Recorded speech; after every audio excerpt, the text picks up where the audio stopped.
ठीक है अभय दुबे जी, आप भी राजनीतिक मलाई इस आंदोलन से खाना चाहते हैं। आपके कार्यकर्ता भी देश भर में जगह जगह बंद करा रहे थे। भाई आह्वान तो किसानों ने किया था, आपके कार्यकर्ताओं ने किसानों के तरफ से खड़े होकर बंद कराना क्यों सोचा?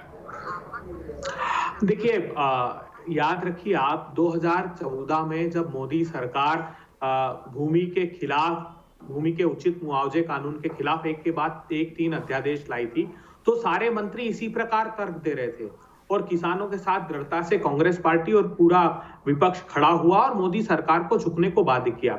अभी भी किसान संगठनों ने कहा था कि आप समर्थन व्यक्त कर सकते हैं, तभी सारे राजनीतिक दलों ने समर्थन व्यक्त किया। मैं प्रकाश जावड़ेकर जी को सुन रहा था, जिन्होंने आपकी डिबेट में मैं अपेक्षा कर रहा था कि वो कम से कम सच्चाई रखेंगे, सत्यता से बात करेंगे। पहले तो मैं बधाई देता हूं, आपने बहुत ही, मैं पहला डिबेट शो सुन रहा हूं जिसपे मोदी सरकार से किसी ने इतने तीखे और जो किसान चाहता थे वो सवाल सारे पूछे।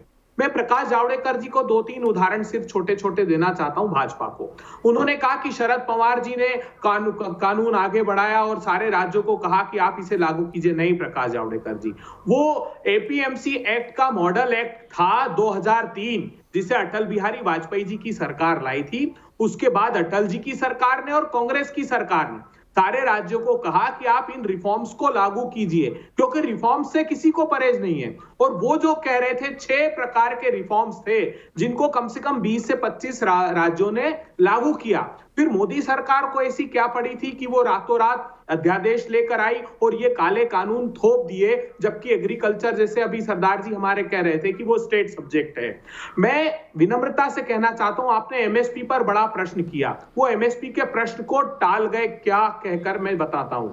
उन्होंने कहा कि नहीं नहीं, एमएसपी 52 साल से चल रहा है और वो जारी रहेगा। मैं चुनौती देता हूं प्रकाश जावड़ेकर जी, इसको आप नियोजित रूप से खत्म कर रहे हैं। कैसे? क्योंकि सरकार जो समर्थन मूल्य पर अनाज खरीदती है, वो शांता कुमार कमेटी की रिपोर्ट उठाकर देख लीजिए, 6 से 8% कुल उत्पाद का समर्थन मूल्य पर खरीदा जाता है, क्योंकि कंटेंजेंसी के लिए खरीदना होता है, पब्लिक डिस्ट्रीब्यूशन के लिए, जो हम अनाज की दुकानों पर अनाज बांटते हैं उसके लिए। बाकी सरकार अनाज नहीं खरीदती है, वो 94% अनाज बाजार के हवाले होता है। आपने कानून में संशोधन कर दिया एसेंशियल कमोडिटी एक्ट में कि पेरिशेबल और नॉन पेरिशेबल आइटम के जब तक 100% और 50% कीमत नहीं बढ़ जाती तब तक सरकार इंटरवीन नहीं करेगी और असीमित मात्रा में पूंजीपतियों को संग्रहित करने की अनुमति दे दी। ये पूंजीपति क्या करते हैं दीपक जी, एक छोटा सा आखिरी उदाहरण देता हूं। ये जब बाजार में फसलें किसानों की आने वाली होती है तब वो संग्रहित अनाज को कुछ मात्रा में उतारते हैं और प्राइसेस क्रैश कर देते हैं। सीएसीपी, जो लागत और मूल्य आयोग है मोदी सरकार का, उसने बहुत बड़ा आरोप मोदी सरकार पर खुद पर लगाया। उसने कहा मोदी सरकार दाल खरीदकर सस्ते दाम में बाजार में ऐसे समय उतार देती जब किसान की फसलें आने वाली होती और उनको दाम नहीं मिलते। प्रकाश जावड़ेकर जी ने एपीएमसी एक्ट के केरला का उदाहरण दिया, मगर बिहार में 2006 से एपीएमसी एक्ट को एबॉलिश कर दिया। नाबार्ड की 2015-16 की मोदी सरकार की रिपोर्ट कहती है कि हिंदुस्तान में सबसे बदतर हालात किसानों की बिहार में है।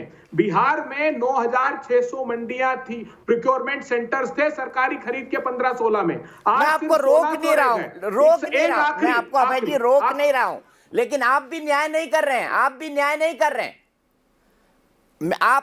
कर रहे हैं। ये भी एक फैक्ट है कि यूपीए सरकार ने सुप्रीम कोर्ट में कहा था कि हम जो अनाज बचा हुआ है, गोडाउन्स के अंदर पड़ा हुआ है, जो सड़ जाता है, उसको गरीब जनता को नहीं बांट सकते क्योंकि हमारे पास इंफ्रास्ट्रक्चर नहीं है। आपकी खुद सरकार ने कहा था ना, आपकी सरकार ने ही पीडीएस को खत्म करके फूड कूपन्स की बात कही थी। ये भी एक सत्य है, तो इसको भी एक्सेप्ट करिए।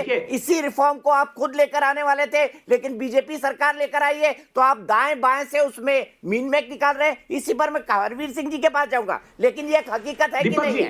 अपराजिता सारंगी जुड़ गई है भारतीय जनता पार्टी की तरफ से मेरे साथ। दीपक जी, मैं एक आखिरी अपने 10 सेकंड सिर्फ मुझे दीजिएगा। देखिए, हम ये जो बार बार कपिल सिब्बल जी का भी बताया जा रहा है पार्लियामेंट का, वो यही था कि हम एफडीआई लाना चाहते थे, क्योंकि जो पेरिशेबल आइटम है वो जल्दी खत्म हो जाते हैं। उनमें हम चाहते थे कि कोल्ड स्टोरेज की चेन बनाए और गोडाउन्स को डेवलप करना चाहते थे, जिसको एनडीए के पक्ष ने विरोध किया।